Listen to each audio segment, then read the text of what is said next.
is sponsored by Pearl Dental, a multi-specialty dental clinic.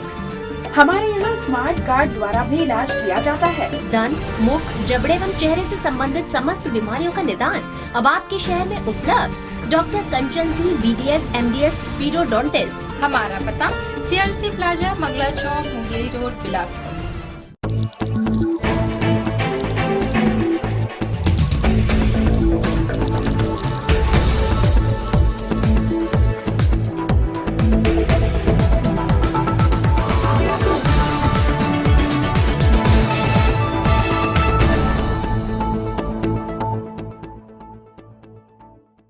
नमस्कार, city news में आप सभी का स्वागत है। मैं हूं वीरेंद्र गहवई। खबरों में बढ़ने से पहले डालते हैं नजर सुर्खियों पर।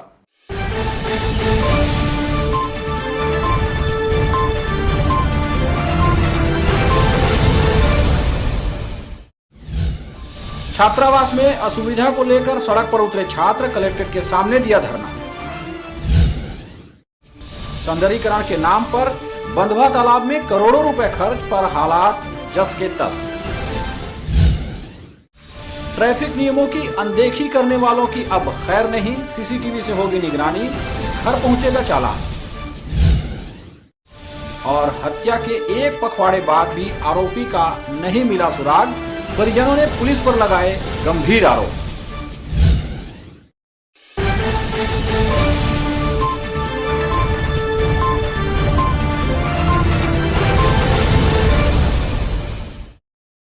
और सुर्खियों के बाद अब खबरें विस्तार से। आदिवासी छात्रावास में व्याप्त असुविधाओं को दूर करने की मांग के साथ मंगलवार को छात्रावास के बच्चों ने कलेक्ट्रेट के सामने उग्र प्रदर्शन किया। सड़क पर बैठकर बच्चों ने आदिवासी विभाग सहायक आयुक्त पर सुनवाई नहीं करने की शिकायत जिला प्रशासन से की। आदिवासी छात्रावासों के नाम पर लाखों रुपए प्रशासन जारी करती है, लेकिन उसका लाभ वहां रह रहे बच्चों को नहीं मिल पाता। पिछले 3 वर्षों से पानी, शौचालय, गद्दे और अन्य मूलभूत सुविधाओं की मांग कर रहे आदिवासी बालक छात्रावास के बच्चों को अब तक सुविधाएं नहीं मिल पाई हैं, जिससे आक्रोशित होकर बच्चों द्वारा यह प्रदर्शन किया गया। हमारे छात्रावास में 2 टॉयलेट है, उसमें एक टॉयलेट को 1.5 साल हो गया बंद है, और जो दूसरा टॉयलेट चल रहा है उसमें 2 चौक हो चुका है। 3 में 150 बच्चे अपना गुजारा कर रहे हैं। लाइन लग कर रोज गुजारा कर रहे हैं हम लोग, जिसके कारण हम लोग को स्कूल जाने में लेट हो जाता है। स्कूल में हम लोग का पढ़ाई बर्बाद हो रहा है। स्कूल में लेट होने के कारण स्कूल में डांट पड़ता है, स्कूल में पढ़ाई प्रभावित हो रही है, और हम लोग उसको खुलवाना चाहते हैं, टॉयलेट को नया निर्माण करवाना चाहते हैं। सहायक आयुक्त मैडम को 2-3 बार बोल चुके हैं, उनको लिखित रूप से और मौखिक रूप से बता चुके हैं, अवगत कराए हैं। हमारे छात्रावास हमारे रूम के अंदर पानी घुस गए, इस कारण हमारे पढ़ाई पे परेशानी जा रही है। और एक नहाने की टंकी है जिसमें 150 बच्चे लोग हम मिलकर नहाते हैं, जिसमें हमारी स्कूल टाइम में होती है, और सर मैडम से हम लोगों को रोज डांट खाना पड़ता है, और पूरा बिगड़ चुका है।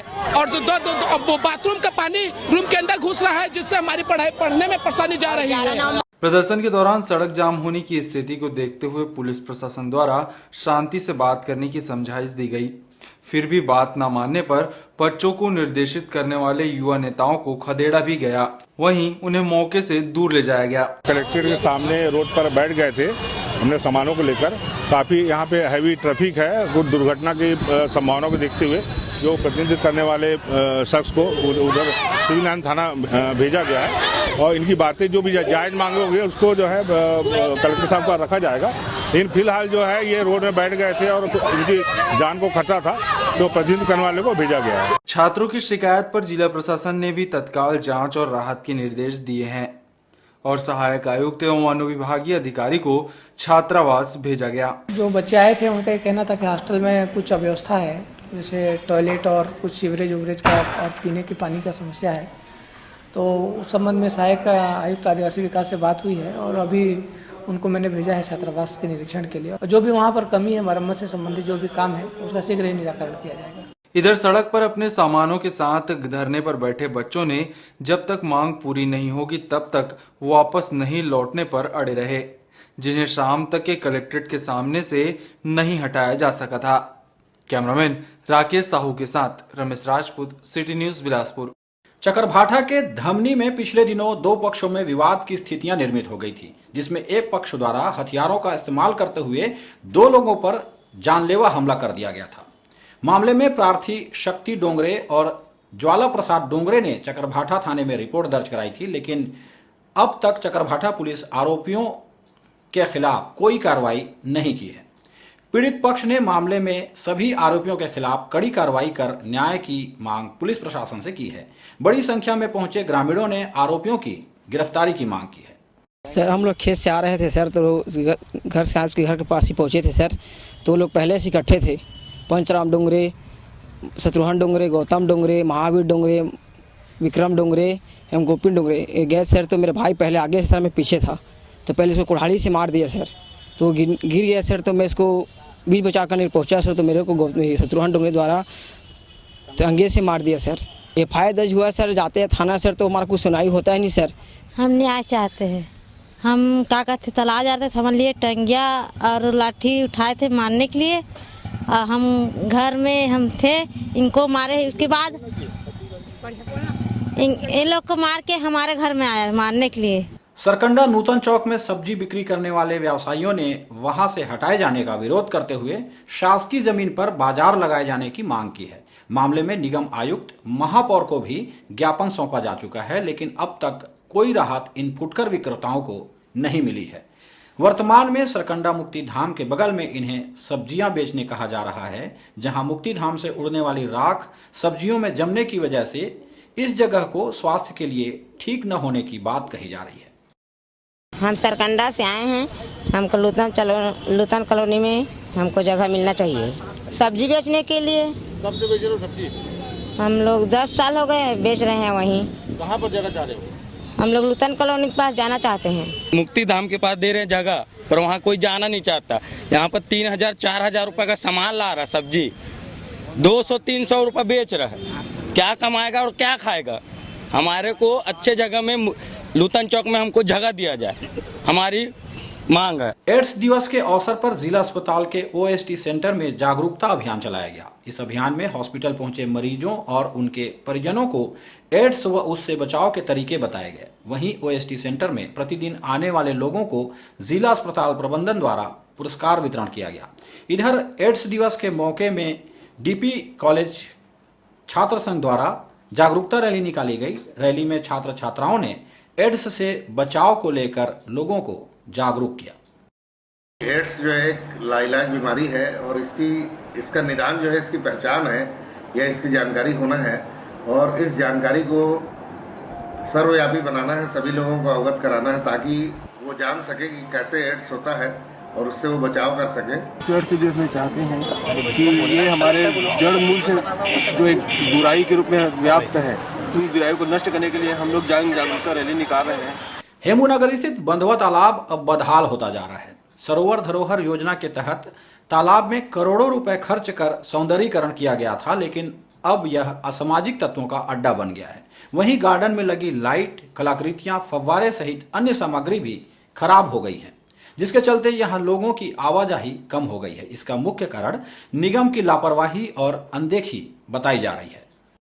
बिल्हा विकास खंड के अंतर्गत आने वाले ग्राम पंचायत बेलतरा में रोजगार गारंटी के तहत राम सागर तालाब का गहरीकरण कार्य किया जा रहा है, जिसकी लागत राशि लगभग 7 लाख रुपए है, जिसमें 117 मजदूर काम कर रहे हैं, लेकिन मजदूरों के साथ साथ इनमें नाबालिग बच्चों से भी सरपंच द्वारा काम कराया जा रहा है।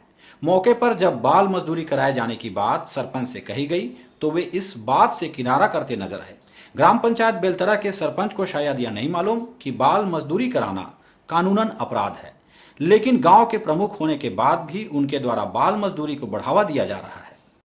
बेलतरा से बारहठा भेल का 1.2 किलोमीटर का लंबाई का रोड बनना है प्रधानमंत्री ग्राम सड़क योजना के अंतर्गत, जिसमें ये कार्य अब तक पूर्ण हो जाना था, लेकिन ये बहुत लेट हो गया और जो रोड बन रहा है उसका क्वालिटी जरा सा भी नहीं है। जिसमें जो मुरुम का उपयोग होना चाहिए उस मुरुम की जगह मट्टी का उपयोग हो रहा है, जो गिट्टी डलना चाहिए गिट्टी नहीं डला है।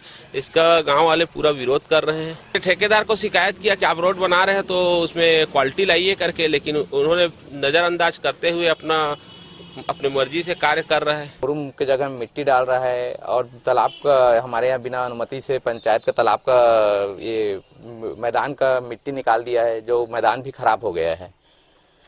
और अभी तक कोई भी यहाँ के इंजीनियर, हम लोग के इसमें निगरानी समिति है, उसको भी नहीं पूछना है, अपने मन से कर रहा है। और कोई भी इंजीनियर अभी तक नहीं दिखाई दिया है। पता नहीं कैसे काम कर रहा है ठेकेदार, कि आज तक कोई इंजीनियर भी यहाँ दर्शन नहीं दिए। कौन इंजीनियर यहाँ खड़े होकर काम करवा रहा है। प्रेशर रोलर से रोलर होना चाहिए, तो खाली वो वाला रोलर से रोलर कर रहा है, बेलन से, मैनुअल से, जिससे सही रोलर भी नहीं हो पा रहा है। रोड की स्थिति सही नहीं है। विश्व एड्स दिवस पर जागरूकता फैलाने विभिन्न आयोजन किए जाते हैं ताकि एड्स जैसी संक्रामक बीमारी को लेकर लोग जागरूक हों, क्योंकि जागरूकता ही इस बीमारी से बचाव है। इस कड़ी में लीड संस्था द्वारा रैली निकाली गई और नेहरू चौक में पॉम्पलेट बांटकर लोगों को एड्स के बारे में बताया गया। इस दौरान एड्स को लेकर भ्रांतियों के बारे में भी जानकारी दी गई कि अगर हम उसकी जानकारी लोगों के बीच में पहुंचाएंगे तो शायद जानकारी ही एड्स से बचने का एक दूसरा तरीका है, बाकी और कोई दूसरा तरीका नहीं है। तो हम एक प्रकार की जागरूकता हम इसलिए फैला रहे हैं कि लोगों में जागरूकता है कि भाई आप एड्स के बारे में जानकारी लीजिए कि एड्स कैसे फैलता है, कैसे नहीं फैलता है, और फिर उसके बाद से उस तरीके से आप एड्स से बच सकते हैं। एड्स की जानकारी ही बचाव है, हमारे हिसाब से हम उस बेस पे काम करते हैं। रैली के द्वारा हम ये बताना चाहते हैं कि जितना हो सके आप एड्स के लिए जागरूकता एक दूसरे को फैलाएं और जाके पहले टेस्ट करवाएं। वो बहुत ही सामान्य है, टेस्ट करवाएंगे तो आप लोगों को पता चल जाएगा कि किस तरीके से एड्स फैलता है, नहीं फैलता है। और ये डरने की बात नहीं है बिल्कुल भी। अगर किसी को एड्स हो जाता है तो आपको हिम्मत से काम लेना है। एड्स एक ऐसी बीमारी जरूर है कि जिससे इंसान की मौत हो सकती है, लेकिन आप अपनी लाइफ जी सकते हैं। आज भी ऐसे बहुत से लोग हैं जो एड्स होते हुए भी अपनी लाइफ अच्छे से जी रहे हैं। और अब वक्त हो चला है छोटे से ब्रेक का। ब्रेक से लौटेंगे तो देखेंगे कुछ और खबरें। न्याय की बात हो या अपराध, राजनीति हो या जनता से जुड़े मुद्दे, खेल जगत की खबरें हो या धर्म कला से जुड़ी, शिक्षा हो या स्वास्थ्य, किसान हो या कारोबार, सबसे है हमारा सरोकार, क्योंकि सिटी न्यूज है सच के साथ।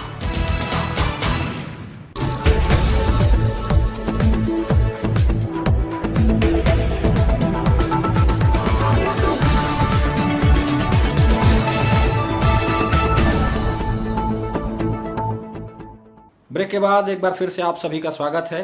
बढ़ते हैं खबरों की ओर। ट्रैफिक सिग्नल को तोड़ने वालों की अब खैर नहीं। यातायात पुलिस ऐसे लोगों पर सीसीटीवी के माध्यम से निगरानी रखेगी और आरटीओ नियम तोड़ने वालों का चालान उनके घर भेजेगी। यातायात सिग्नल को अनदेखी कर उसे तोड़ना जो लोग अपना फैशन समझते हैं, उन लोगों पर यातायात पुलिस अब सख्ती के साथ पेश आने वाली है। यातायात विभाग ने प्रमुख चौक चौराहों पर यातायात को कंट्रोल करने के लिए ट्रैफिक सिग्नल लगाए हैं। साथ ही अब उसमें सीसीटीवी कैमरे भी लगाए गए हैं। इन कैमरों से यातायात के दबाव को देखने के अलावा जो लोग सिग्नल तोड़कर भागते हैं, उन लोगों पर राजधानी की तर्ज पर यातायात तोड़ने का चालान सीधे उनके घर भेजा जाएगा, ताकि लोग सिग्नल ना तोड़े। स्टेप बाय स्टेप कार्रवाई को कड़ी करने की बात हमेशा से कही जा रही है। तो आपने देखा होगा कि स्कूलों में जो कार्रवाई हो रही है, इसके अतिरिक्त ऑटो रिक्शा पर कार्रवाई है, बसों पर कार्रवाई हो रही है। लगातार जो अनाधिकृत रूप से पार्किंग कर रहे हैं उन पर कार्रवाई की जा रही है। तो अब सीसीटीवी कैमरे, सड़कों की चौड़ीकरण के पश्चात जो पीली पट्टी लगने के बाद अगर क्रॉसिंग को कर रहे हैं तो उनके भी कार्रवाई करके चस्पा की कार्रवाई भी की जाएगी, जिसे आरटीओ विभाग से समन्वय कर संबंधितों को घर चालान पहुंचाने का भी कार्रवाई, जो सिग्नल तोड़ेंगे या अन्य किसी प्रकार की एमबी एक्ट की धाराओं के उल्लंघन करते हुए पाए जाते हैं तो उनके खिलाफ डायरेक्ट उनके घर पर नोटिस जाए, इस तरीके से भी कार्रवाई की जाएगी। ऐसे गैर जिम्मेदार लोग जो सिग्नल तोड़कर भागते हैं और सामने से आने वाले लोगों के जान के साथ खिलवाड़ करते हैं, ऐसे लोगों पर ऐसी ही कार्रवाई की सख्त जरूरत है। कैमरामैन पुष्प रंजन कश्यप के साथ Shrikant Prajapati, city news, Bilaspur. Bilaspur railway सुरक्षा बल द्वारा मंगलवार को रेलवे स्टेशन में चेकिंग अभियान चलाया गया, जिसमें स्टेशन में बिना टिकट महिला बोगी में यात्रा करने वाले, ट्रेनों में अवैध फेरी करने वालों समेत नो पार्किंग जोन में गाड़ियां खड़ी करने वालों के खिलाफ कार्रवाई की गई। इस दौरान पकड़े गए लोगों से जुर्माना वसूला गया। वहीं कुछ लोगों को रेलवे न्यायालय में पेश किया गया। रतनपुर का मां महामाया मंदिर राज्य पुरातत्व विभाग द्वारा संरक्षित 58 मंदिरों में से एक है। मंदिर को लगातार चूने और अन्य रासायनिक चीजों से कलर किया जा रहा है, जिसके कारण इसका मूल स्वरूप बदल गया है, जिसे वास्तविक मूल स्वरूप में लाने के लिए राज्य पुरातत्व विभाग द्वारा मंदिर में लगे चूना और पेंट को निकाला जा रहा है। इस कार्य को पुरातत्व विभाग के रासायनिक विशेषज्ञों की देखरेख में कराया जा रहा है, जिसमें करीब 14 मजदूर काम कर रहे हैं और इसमें करीब 1 माह का समय लगेगा, जिसके बाद इसे विशेष तरह के रासायनिक घोल से कवर किया जाएगा, जिससे इस मंदिर का वास्तविक रूप नष्ट नहीं होगा और पानी धूप से भी इसका बचाव होगा। रासायनिक संरक्षण कार्य दिनांक 18 नवंबर से करवाया जा रहा है। यह कार्य लगभग 1 से 1.5 महीने तक चलने की संभावना है। इसमें मंदिर में चूंकि चूना, पेंट, रंग रोगन से पुता हुआ है, इसे निकालने का काम केमिकल्स के जरिए, जैसे कि एस्टिक एसिड से चूना निकाला जाएगा, फार्मिक एसिड से भी चूना निकाल सकते हैं। और वह पेंट वगैरह, रबर पेंट वगैरह जो लगा हुआ है, पिलर्स में भी जो पेंट लगा हुआ है गोल्डन कलर का, वो सब भी हम हाइड्रोक्साइड पेंट से निकाल सकते हैं। पेंट चूने वगैरह निकालने के पश्चात इसमें 2 अलग अलग प्रकार की पॉलिश करवाई जाएगी। यह मंदिर राज्य शासन द्वारा संरक्षित 58 स्मारकों में से एक है। पुरातत्व विभाग के द्वारा यह काम करवाया जा रहा है। जिले में विवाहिता की संदिग्ध मौत के मामले को 22 दिन बीत गए, बावजूद इसके जांजगीर पुलिस आरोपी तक नहीं पहुंच सकी है, जिससे नाराज परिजनों ने पुलिस की कार्य प्रणाली पर सवाल उठाए हैं। संदेह के बावजूद आरोपी तक नहीं पहुंच पाने की वजहों को लेकर परिजनों ने पुलिस अधीक्षक से न्याय की गुहार लगाई है। गौरतलब है कि 9 नवंबर को संदिग्ध परिस्थितियों में विवाहिता उर्मिला चंद्रा की लाश उसके घर पर मिली थी। इस मामले में परिजनों ने पहले दिन से ही फौज में पदस्थ मृतका के पति बाबूलाल चंद्रा पर हत्या का संदेह जाहिर किया था। घटना के दिन आरोपी का मोबाइल लोकेशन भी जांजगीर के आसपास ही रहा। वहीं संदेही अपने कार्यस्थल से भी उस दिन से गायब है, जिसकी वजह से परिजनों को उस पर पुख्ता संदेह है। इसके बावजूद 22 दिनों से फरार बाबूलाल चंद्रा को पुलिस न तो पकड़ सकी है और न ही उसके परिजनों से कड़ाई से पूछताछ कर रही है। अभी तक जो थाना प्रभारी के अगुवाई में जो कार्रवाई हुई है, पुलिस को अभी तक कुछ भी हाथ नहीं लगा है। 8 तारीख की घटना है, आज 22 तारीख पे अप्रोक्सीमेटली 22 डेज हो चुके हैं। इतना लूप होल होने के बाद भी, उसका लोकेशन ट्रेस होने के बाद भी साइबर टेक्नोलॉजी से, चाहे वो राजस्थान सूरतगढ़ में हो चाहे रायगढ़ में हो, ये क्यों नहीं कर रही है पुलिस? अभी जहाँ पे घटना घटी है उसके अगल बगल में किसी को एविडेंट बनाने की कोशिश नहीं किया जा रहा है, किसी से पड़ताल नहीं हो रही है, किसी से पूछना नहीं जा रहा है। शादी के बाद वो एक दिन भी खुश नहीं थी, लगातार लड़ाई झगड़ा होती रहती थी। हर बार जब भी वो ड्यूटी से आते थे वापस तो मारपीट करके चले जाते थे और धमकी भी देते थे। 2015 अप्रैल में हम लोग के घर एक लड़की को लेकर आए थे और बोले थे कि इसी लड़की से शादी करूंगा, अपने दीदी को बोलो कि तलाक दे दे। दहेज और पैसा और जमीन हर हमेशा मांग करते रहते सर। जब शादी से वहाँ गए थे तब से मांग करते रहे। जो हत्यारा है उनका पति वही, और पूरा ससुराल वाले, उनकी माँ, उनकी जेठ और उसका ससुर, उनकी सास और हर हमेशा सभी लोग पूरे परिवार मिलजुल कर उनको मारते थे। मर्डर का केस सामने आया था जिसमें महिला है उर्मिला चंद्रा, उनकी हत्या हुई थी और उसमें काफ़ी हद तक जो संदेह है उनके पति पर ही जा रहा है, जो कि सेना में नौकरी करते हैं। फिलहाल वो फरार हैं, वो घटना के बाद से लगातार फरार हैं। वो अपनी यूनिट में भी नहीं गए, वहाँ पे भी हम लोगों ने संपर्क किया है और उसको पता करने की, उसको पकड़ने की हर संभव कोशिश की जा रही है।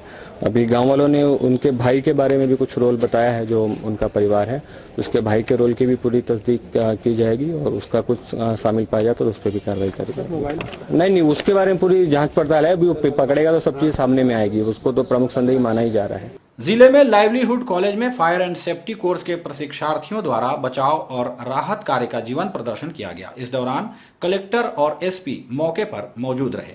दरअसल बढ़ते औद्योगिकरण और शहरीकरण के दौर में फायर एंड सेफ्टी के क्षेत्र में युवाओं को रोजगार के बेहतर अवसर उपलब्ध कराने छत्तीसगढ़ शासन द्वारा लाइवलीहुड कॉलेज के माध्यम से प्रशिक्षण दिया जा रहा है। मुख्यमंत्री कौशल विकास योजना के तहत 100 युवाओं को 3 माह का निःशुल्क प्रशिक्षण इस कोर्स के तहत प्रदान किया गया। वहीं चांपा में 60 युवाओं का प्रशिक्षण जारी है। माननीय प्रधानमंत्री जी का स्किल इंडिया और माननीय मुख्यमंत्री जी का सर्वोच्च प्राथमिकता मुख्यमंत्री कौशल विकास योजना के माध्यम से स्किल छत्तीसगढ़ का निर्माण सबसे महत्वपूर्ण प्रायोरिटीज में है।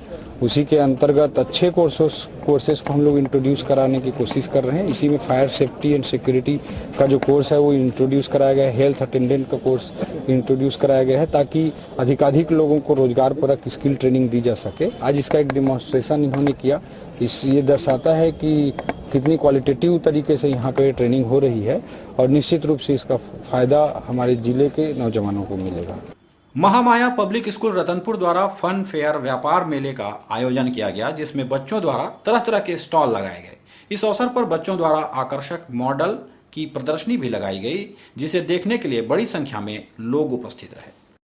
बाल मेला का आयोजन शाला परिसर में किया था, जिसमें बच्चों ने ही अपने स्टॉल लगा के खुद स्वीट्स है, डोसा है या ब्रेड पकोड़ा वगैरह, ये सारी चीज़ें बच्चों ने प्रिपेयर की और पेरेंट्स ने, माता पिता ने इनका बहुत अच्छा लुत्फ शाम को 6 बजे तक उठाया। इसके अलावा एजुकेशन से संबंधित बहुत सारे स्टॉल हमने लगाए थे। तो सिटी न्यूज़ के बुलेटिन में इतना ही। अगले बुलेटिन तक के लिए दीजिए विदा। नमस्कार।